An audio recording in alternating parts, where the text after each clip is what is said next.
Ahoy! Farming gold has been an often requested topic. I don't really need a preamble about how it serves as the main method of trade between players or how important it is for improving a character account, but I do have some things to say before we get to the details. If I see comments that ignore this section, you're getting a sad face as a reply. And, after this small section, the following will all be on the assumption that you are free to play. If you intend to spend on the cash shop, you don't really need all that much advice on farming gold, as the simple answer will be to sell Cash Shop RC to other players. Only Cash Shop RC is tradable. The price of RC varies over time, but it will never be worthless. From here on out, I won't be mentioning the Cash Shop again. Everything else is something you can do as a free-to-play player to farm gold. But, and I've said this before in replying to comments about farming gold, my golden rule is that if it's easy, it's not fast, and if it's fast, it's not easy. And one last disclaimer. You don't see me with cat gold. I spend it frivolously and only farm it when something strikes my fancy, and these are my personal methods. In the past, I have farmed up to 70,000 for one item with just some tenacity. That being said, chances are there are some really good methods for farming gold that some people secretly have in their back pocket, but the more people that know those methods, the less profit left for them. For that reason, I would love if anyone watching could share any of their own ideas in the comments about things I haven't covered, but I don't want you to just unhelpfully say my methods are ineffective or bad if you don't intend to share your superior methods with the rest of the class. Okay? Okay. Starting from the absolute easiest method to farm a little gold every day, we have the Obobo dailies. By completing the party and solo dungeon quest for the small Obobo creature that hangs out around dungeon entrances, you can get your hands on some Obobo dictionaries which can be sold to NPCs for flat profits. The specific amount you can earn from these caps out at level 80. Once you're top level, party quests will net you 15G each and solo quests will net you 7.5G each. Overall, one full run of Obobo dungeons at top level is 52.5G for running 6 dungeons. For reference, if you're familiar with my little cutie Scrub from my Awakening on a New Account series of live streams, she can do the Otherworld Titans route and Cadilla Fellwood party and solo dungeons in the gear she scraped through Awakening on, but not the Twilight Forest due to the first boss hurting a lot, and Abyss of Light is a little on the time-consuming side, so I didn't even try. Of course, you can always try to form parties for these as well by working with other players. There's one more easy but slow method you could use, and this one doesn't even need you to be at your computer. If you watched my video about professions and bonus stats, etc., you have already learned how to AFK fish. Basically, you just cast out a line and walk away. Then your character has a set chance to get green and lower tier fish reeled in with each worm you have equipped. You can prepare a stack of 1,000 worms for 18G, then AFK fish while you are not actively playing. When you get back, you can mass open your fish for the level 60 gearboxes and sell those to NPCs to make back more than your 18G. You will also get a tiny bit of experience too, and if you need the lower level Eidolon energy crystals, you can get some of them, or you could try selling them. Small crystals are needed for Eidolon evolution, and they can be a pain to farm, so some people will buy them. Personally, when I do choose to AFK fish, I usually go to Frigga Peak. But any map that does not have any fishing gear boxes inside the green tier fish will do the trick. As a side bonus, there's a tiny chance you can get a gold tier fish mat out of them as well, which you could sell for fishing tokens, or if you plan to make fishing gear, you can find a map that lines up with your needs.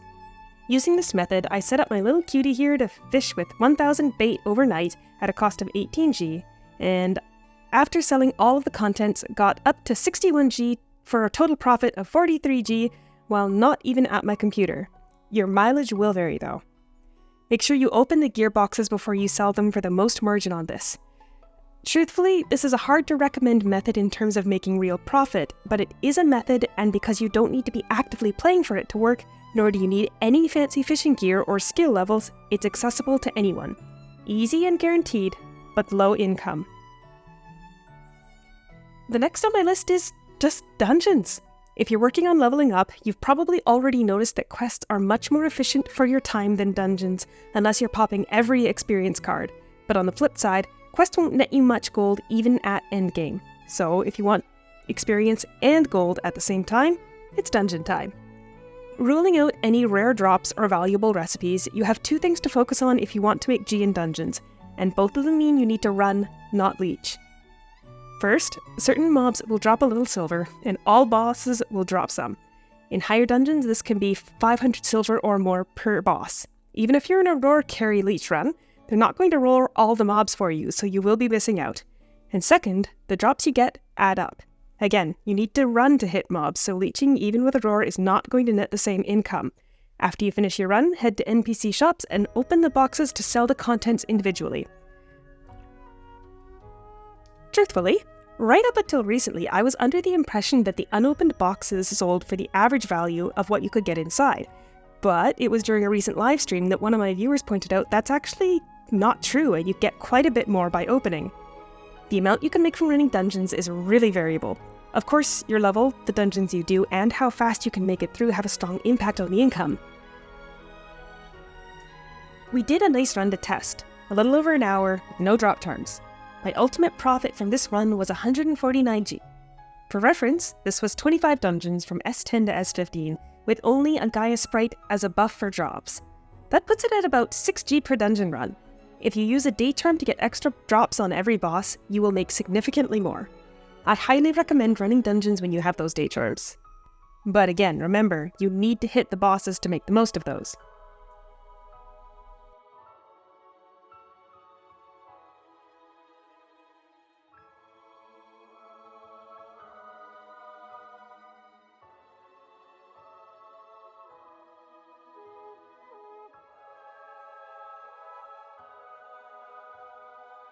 Next, let's talk about commodities that have value.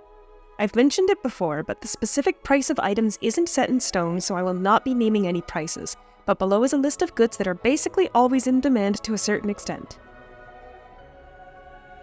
First up, Time Silk and Soulsucker Ore. These are used for crafting all gear level 80 and above, so they can be farmed by anyone in mid to end game, and are needed by everyone planning to make new gear. You can farm them in dungeons, but specifically the best places in order of accessibility are Avarice Abyss, Abyss of Light, Nightmare Realms, and Bond Dungeons, which are S10 and require a partner. Other ore will vary wildly in price, especially depending on how long it's been since a new gear set that needs to be crafted has been released, but you can farm those much more easily in your estate with the Otter system.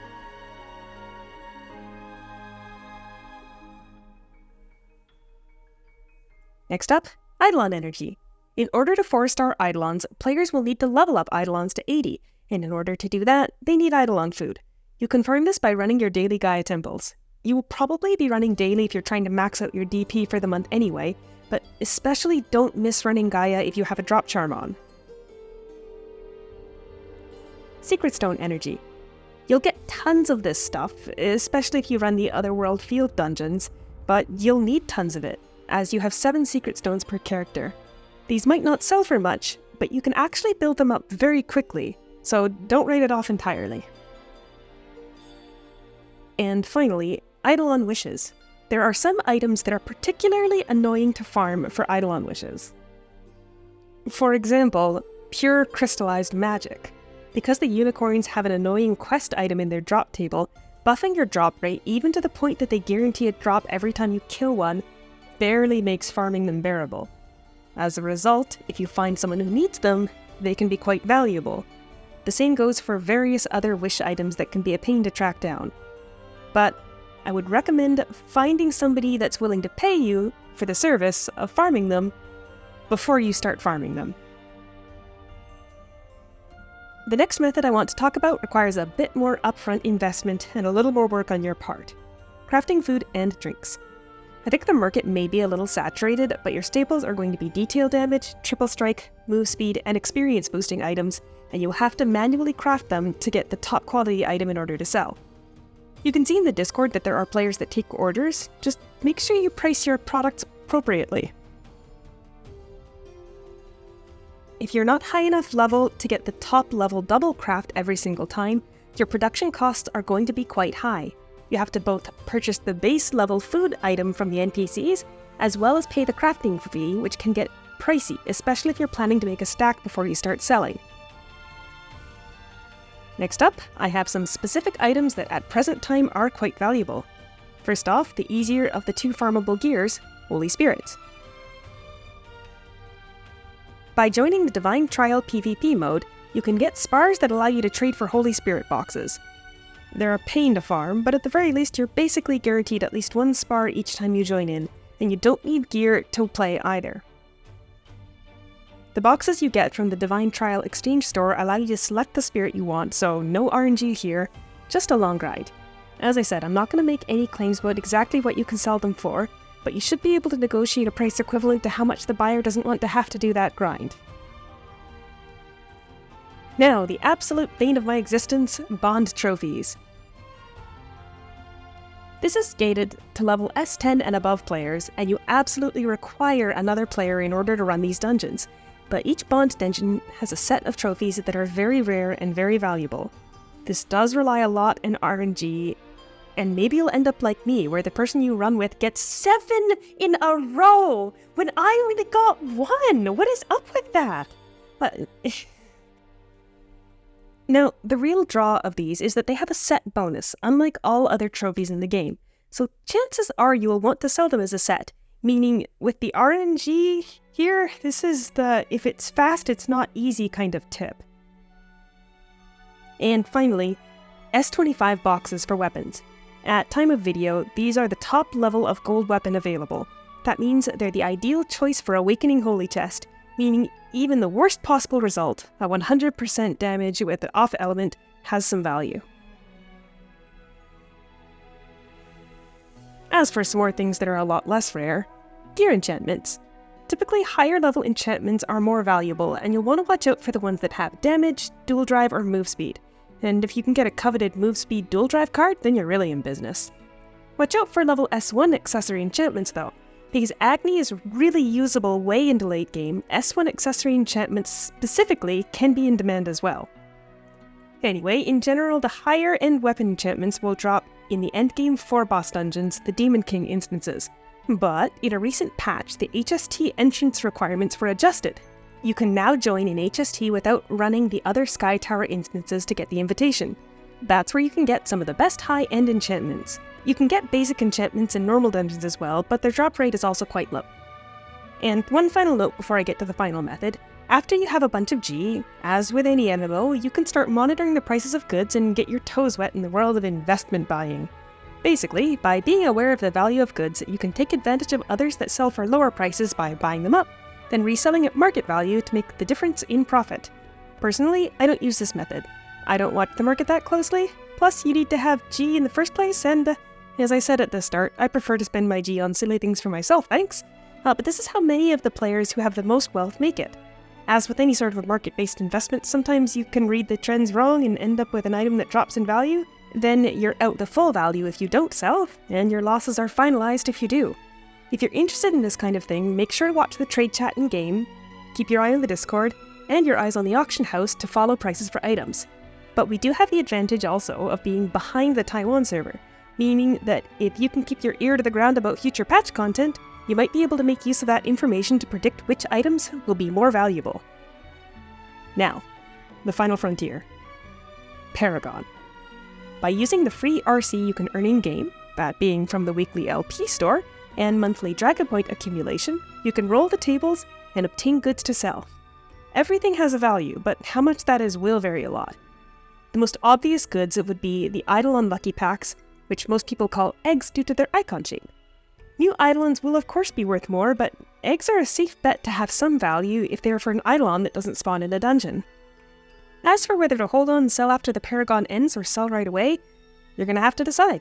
Typically when an egg is rollable on the table, you'll see the most movement in small quantities. That is, if you've only got 2 to 30 to sell, some people are more likely to be calling out for them while they're accessible because the price will probably go up later. The flip side of that is that while they may be worth more once you can't get them, people will be less willing to pay those inflated prices when it's harder to get them enough to actually obtain the Eidolon. If you're in the selling stacking territory, you might find more value in selling them later. Other items like rerolls, mastery books, or mana stones have value as well, so even if you're not hitting a jackpot, like costumes or eggs, that people are looking for, you're not getting nothing, usually. You will probably find more success selling those kind of items in stacks though. To sum up, I really think I put it best at the start. If it's easy, it's not fast, and if it's fast, it's not easy. The other day, someone in my party asked me how to get a manual, then immediately rolled one on Paragon. Sometimes it just be like that. You'll get a lucky break and fund yourself. Of course, it's also negligent for me to not mention that the accessory set that appears on Paragon now and then can be sold for impressively huge sums. I've seen people asking to buy it for more than a cap gold. And some contracts are very valuable too. But if your plan is to use RC only on those tables, it doesn't matter how much you have, there is no pity system. Truthfully, I only roll Paragon for myself. I recently got my hands on 13 Dachau eggs, but even though they were selling for a lot, I decided to use them myself. You're gonna have to decide what you want for yourself. If you're always selling and never buying, you're not gonna get those new Eidolons after all.